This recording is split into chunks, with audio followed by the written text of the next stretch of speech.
So hello সকলকে welcome. And আজকে আগের দিন অলরেডি একটা ভিডিও আমি দিয়েছিলাম, মানে গতকাল আর কি, গতকাল সকালে। সেটা ছিল হচ্ছে হিস্ট্রি, মানে এই মাধ্যমিক 2025-এর হিস্ট্রির ফার্স্ট চ্যাপ্টার যেটা ছিল ইতিহাসের ধারণা, সেই ফার্স্ট চ্যাপ্টারের উপরে টেস্ট এক্সাম এবং ফাইনাল মাধ্যমিক এক্সামের জন্য একটা সাজেশন ভিডিও আমি দিয়েছিলাম, যেখানে আমি টোটাল 18টার মতো কোয়েশ্চেনের কথা বলেছিলাম।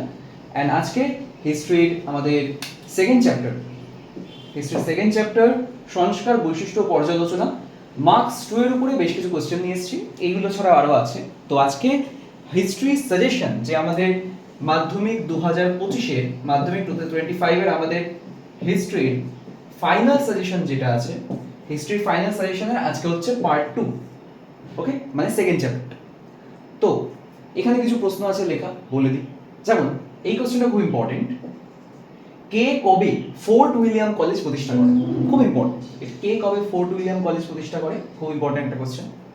এরপরে আরেকটা কোশ্চেন প্রচন্ড ইম্পর্টেন্ট, এটা স্কুল বুক সোসাইটি কেন প্রতিষ্ঠিত হয়?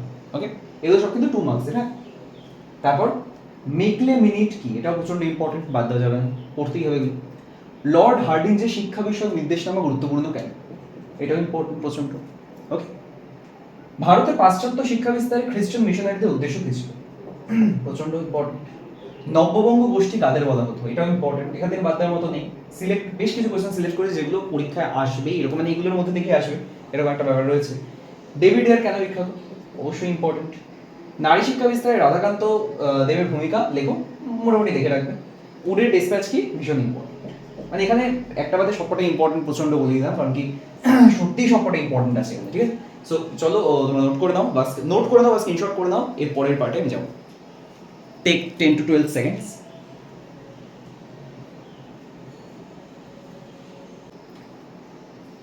আই হোপ সো হয়ে গেছে সকলের। একটা ইম্পর্টেন্ট কথা বলবো তার আগে, সকলে নোট করো। অ্যান্ড তার সাথে একটা ইম্পর্টেন্ট কথা, সেটা হচ্ছে ফার্স্ট যে ভিডিওটা আমি দিয়েছি ওতে যা যা কোয়েশ্চেন আছে, কোয়েশ্চেনগুলো কাইন্ডলি সকলে রেডি করে ফেলো জলদি। ঠিক আছে, টেস্ট এক্সামকে, জাস্ট টেস্ট এক্সামটাকে নিয়ে এত হেডেক নেওয়ার দরকার নেই। ঠিক আছে, অনেকে আছে টেস্ট এক্সামের আগে পুরোপুরি রেডি হয়নি, এত হেডেক এত প্রেশার নেওয়ার দরকার নেই। তবে যতটা সম্ভব টেস্ট এক্সামটাকে ফাইনাল এক্সাম মনে করে যতটা সম্ভব রেডি করে নিয়ে এক্সামটা দিতে যাওয়া বেটার। তারপরে আমাদের কাছে আছে, তারপরে আমাদের জানুয়ারি মাসটা অন্তত আছে, একটা মাস আছে সময়।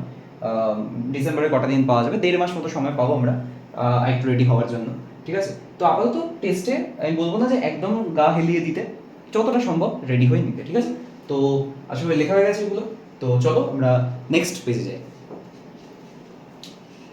সো পরের কোয়েশ্চেনগুলো যেগুলো, এটা হচ্ছে কোয়েশ্চেন নাম্বার 10, শ্রীরামপুর ত্রয়ী কাদের বলা হয়? ওকে, দেখে রাখবে। নববিধান কি, দেখে রাখবে। তারপর 3 আইন কি, দেখে রাখবে, ইম্পর্টেন্ট আছে। নব্য বেদান্ত কি, ইম্পর্টেন্ট আছে। ভারতবর্ষ ব্রাহ্ম সমাজ বিভক্ত হলো কেন, দেখে দেবে।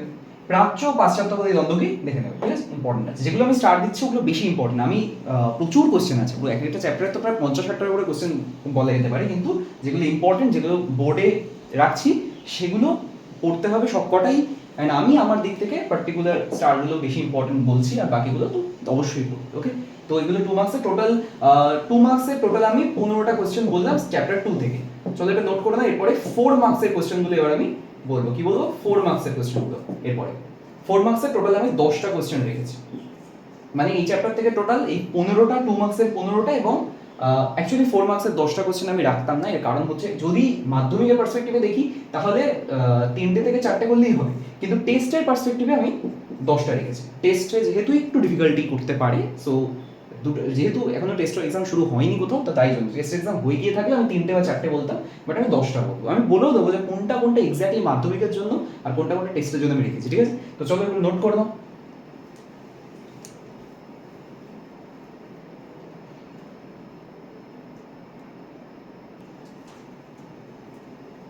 হয়ে গেছে, আই হোপ সো। তো চলো, আমি ভিডিওগুলোকে লং করতে চাই না, কারণ কি এক্সাম চলে এসছে, তাই আমি কোনো রকম কোনো ভিডিওকে আর লং করতে চাই না। চলো এরপরে আমরা নেক্সটে যাই। তো চলো এরপরে, অ্যাকচুয়ালি কাউন্টিংয়ে একটা ভুল করেছিলাম, 10টা কোয়েশ্চেন না, আমি টোটাল 4 মার্কসের, আমি বলছিলাম যে বড় কোয়েশ্চেন 4 মার্কসের আমি টোটাল 9টা কোয়েশ্চেন রেখেছি। 4 মার্কসের টোটাল 9টা কোশ্চেন রেখেছে, তার মানে সকলকে পড়তে হবে হচ্ছে এই চ্যাপ্টার থেকে 15 প্লাস 9 ইকুয়াল টু হচ্ছে 24, মানে 24টা কোশ্চেন পড়তে হবে সেকেন্ড চ্যাপ্টার থেকে। ঠিক আছে, চলো এবার প্রথম প্রশ্ন যেটা আমি রেখেছি, হুতম প্যাঁচার নকশা গ্রন্থে 19 শতকের বাংলার কিরূপ সমাজচিত্রের পরিচয় পাওয়া যায়।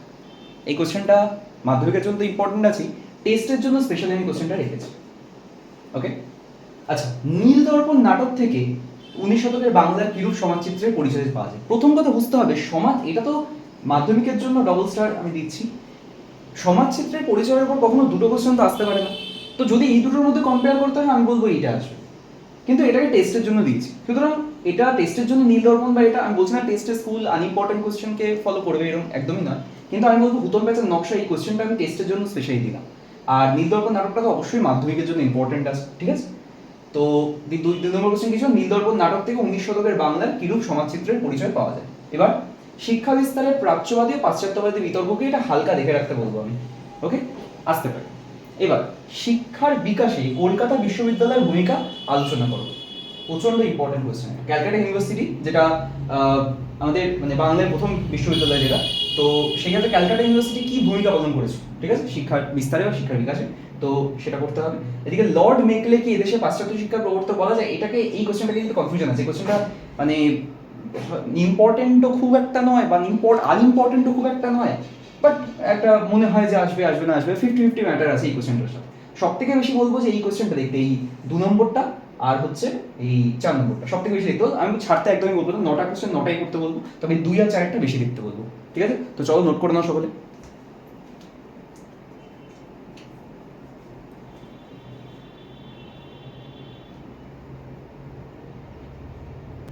বা স্ক্রিনশট নিয়ে নিতে পারো সকল।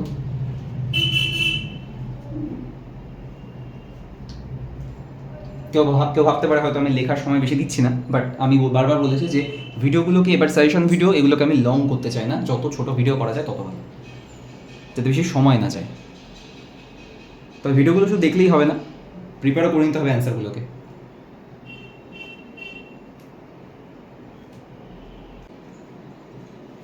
তো চলো চেঞ্জ করে নেওয়া যাক, নেক্সট স্লাইডে, নেক্সট পেজে যাই, ফাইনাল পেজ, লাস্ট পেজ আমাদের।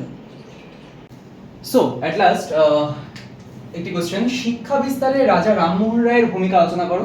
প্রচন্ড ইম্পর্টেন্ট। নারী শিক্ষা বিস্তারে রাধাকান্ত দেবের ভূমিকা আলোচনা করো। একটা বিশেষ ব্যাপার, রাধাকান্ত দেবের উপরে কোশ্চেন আমি অলরেডি 2 মার্কসের আগে একটাতে বললাম, তো আমি বলবো রাধাকান্ত দেবের উপরে একটা ডেসক্রিপটিভ কোশ্চেন করে রাখতে, যাতে 2 মার্কস আসুক 4 মার্কস আসুক দুটোই যাতে লেখা যায়, তাহলে এই কোশ্চেনটা টেকনিক্যালি রিপিটই হচ্ছে। আচ্ছা, আমি ভেবেছিলাম 9টা দেবো, তারপর আরও একটা কমিয়ে দিলাম। আর এটা লাস্ট, যে 19 শতকের বাংলায় সমাজ সংস্কার আন্দোলনে ব্রাহ্ম সমাজের ভূমিকা লেখো। ওকে, এটাও ইম্পর্টেন্ট আছে। ওকে, তো চলো এই অবধি। তো এই চ্যাপ্টার থেকে টোটাল তাহলে কোশ্চেন কটা হলো, 15 প্লাস 8 কটা হলো তাহলে আমাদের 23টা। আর 23টা কোশ্চেন হলো। চ্যাপ্টার 1 এ মনে হয় 18টা ছিল, চ্যাপ্টার 2 তে 23টা কোশ্চেন বললাম, তো ঠিকই আছে মোটামুটি। ওকে, তো চলো, আর যাই হোক ইতিহাসের এই দ্বিতীয় অধ্যায়ের উপরে সাজেশন কমপ্লিট হলো দেওয়া, এবং আগামী পরের দিন ভিডিও 3rd চ্যাপ্টারের উপরে, এবং হিস্ট্রি শেষ করার পর জিওগ্রাফি, এবং প্রত্যেকটা আমি আনবো। ওকে, তো চলো এগুলো বাড়িতে সকলে রেডি করে ফেলো। অ্যান্ড অলসো আগের যে ভিডিওটা, ওটাও একটা ভালো ব্যাপার যে ভিডিওটা শেয়ার হয়েছে অনেক, তো কাইন্ডলি এই ভিডিওটাও বেশি করে একটু শেয়ার করে দাও। অনেকে ইনবক্স শেয়ার না করতে পারলে হোয়াটসঅ্যাপের যে স্ট্যাটাস আছে, হোয়াটসঅ্যাপের স্ট্যাটাসে লিঙ্কটা গিয়ে পেস্ট করে দিলেও হয়ে যাবে। ঠিক আছে, আর কিছু না কিছু কমেন্ট করে দিও, তাহলেই হবে। তো চলো ঠিক আছে, তো চলো এই অবধি থাকলো। অ্যান্ড গ্রুপে যারা জয়েন করতে চাও তারা এই নাম্বারে মেসেজ করে দিও, 7439062634, অবশ্যই স্ক্রিনে নাম্বার দেওয়াও থাকবে। ওকে, তো চলো আজকে এই অবধি থাকলো, অ্যান্ড পড়তে থাকো সকালে। So tata.